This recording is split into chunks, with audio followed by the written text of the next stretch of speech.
Сәлем достар, Диастың оқиғалары атты каналына қош келдіңіздер. Менің бүгінгі таным 12-де атты, яғни 12-де тұрдым. Мен қазір таңғасымды ішейін деп отырмын. Курьер қазір ғана заказымды әкелді. Ой, мен курьерді түсіремін деп ұмытыппын ғой. Так. Самса, бөрек, булочка. Вау! Барлығы 2700 теңге болды. Достар, менің қазір қарным қатты ашып тұр.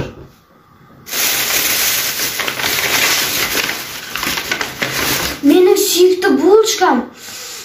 Иснай, мен қазір осымен шай ішемін. Ал екіншісінде не бар екен?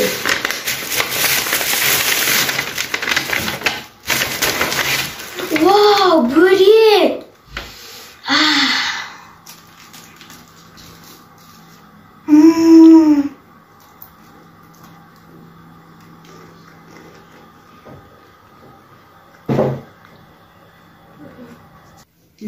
Амырхан жеп көрші.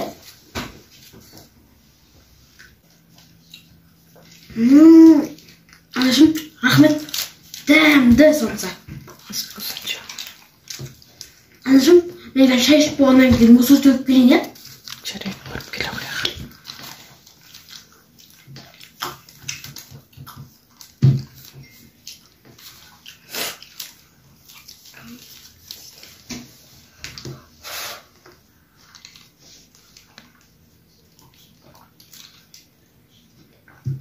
Достар, мен осымен таңғасымды ішіп болдым.